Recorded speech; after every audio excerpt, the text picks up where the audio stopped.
देखिए आजकल बाजार में कैलेंडर मिलते हैं और उसमें सभी नक्षत्रों का पता होता है। शिव महापुराण में एक बड़ी सुंदर बात कही है कि सूर्य भगवान आद्रा नक्षत्र में हो और उस समय यदि किसी ने शंकर का एक अभिषेक कर दिया तो उसकी पूरी संख्या 1 करोड़ के बराबर हो जाएगी।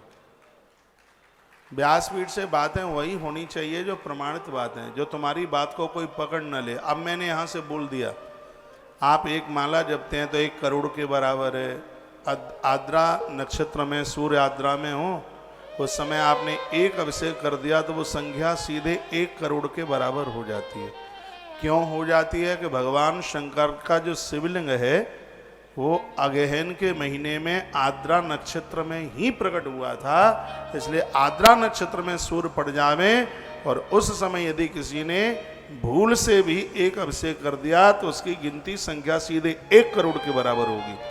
अब इस बात को प्रमाणित करने के लिए श्री शिव महापुराण विद्येश्वरी संहिता और अध्याय नंबर 10 श्लोक नंबर 34 ऐसे बात हो प्रमाणित। विद्येश्वर संहिता शिव महापुराण की और अध्याय नंबर 10 और श्लोक नंबर 34 मैं श्लोक पढ़ रहा हूं, ये आपकी भी समझ में आ जाएगा। इसमें लिखा है कि सूर्य गत्वा महा आद्रा मेकम कोटि गुणम भवेत। आद्रा नक्षत्र में सूर्य आ जाते हैं, यदि उस समय यदि किसी ने भगवान शंकर की पूजा कर दी तो शीघ्र ही वह पूजा 1 करोड़ गुनी तत्काल हो जाती है।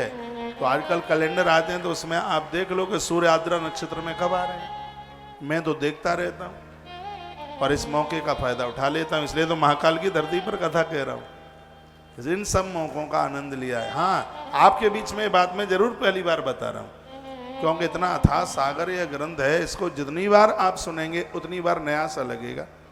5-4 कथाएं से पुराण की उज्जैन में करके गया हूं, लेकिन ये बात पहले नहीं बोली है क्योंकि श्लोक में निगाह नहीं पड़ी होगी। अब मुझसे रटंतु तो कथा है नहीं कि बस वो की बोई बोई यहाँ सुनाई वो वहीं सुनाई। यदि एक ही कथा हम सुना देते आपको तो सुबह 1000 लोग नहीं सुनते उस पर, क्या ये तो सुन ही लिया अब क्या सुनना है। लेकिन हर कथा में एक बिलकपना, एक अलगपना है। तो आद्रा नक्षत्र में सूर्य हो और उस समय आप भगवान शंकर की पूजा कर रहे हैं, तत्काल 1 करोड़ दिन पूजा करने पर जो फल मिलता है वह आपको 1 दिन में प्राप्त हो जाता है। ऐसा लिखा है श्री विद्येश्वरी संहिता अध्याय नंबर 10 और श्लोक नंबर 34 नंबर का श्लोक है। आप घर में शिव पुराण रखते हैं तो अपने घर भी पढ़ लेंगे ये बात आप जाके। इसमें वर्णन है कि सूर्य गत्वा महा आद्रा एकम कोटि गुणम भवेत। सिर्फ आद्रा नक्षत्र में एक बार पूजा करने से उसकी गिनती कितनी है? कोटि गुणम भवेत, करोड़ गुनी हो जाती है तत्काल। क्यों हो जाती है? नीचे 3 श्लोक में ये बात लिखी है। इसलिए हो जाती है क्योंकि भगवान शंकर का जो शिवलिंग स्तंभ है ये अरुणाचल प्रदेश में प्रकट हुआ है। इसका रंग लाल था, बिल्कुल तपते हुए आग की तरह, आग के गोले की तरह था ये। और अरुण माने लाल होता है, जहां लाल स्तंभ प्रकट हुआ है इसलिए आज उस स्थान को अरुणाचल के नाम से जानते हैं। अगहन के महीने में प्रकट हुआ था, उस समय आद्रा नक्षत्र था। तो भगवान शंकर ने ब्रह्मा और विष्णु को यह वरदान दिया है, आद्रा नक्षत्र में सूर्य के होने पर जो मेरी पूजा करेगा, एक पूजा का फल मैं तत्काल उसे करोड़ों गुना तत्काल दे दूंगा। ऐसा विद्येश्वरी संहिता में वर्णन है। ये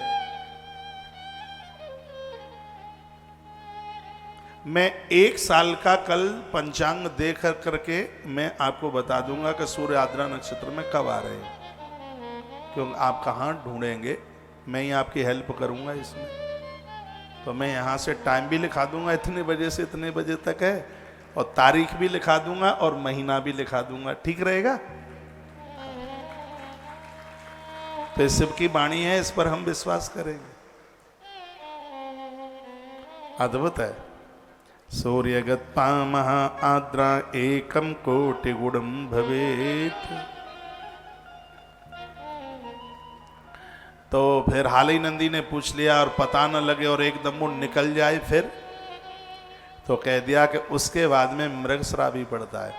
तो मृग सरास्तमो भाग पुनर्वश्वादिमस्तथा।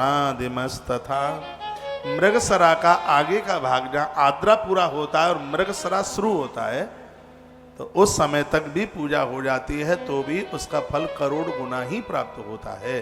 ये छूट कर दी महादेव ने। वो तो बड़े भोले हैं, बड़े दयालु हैं।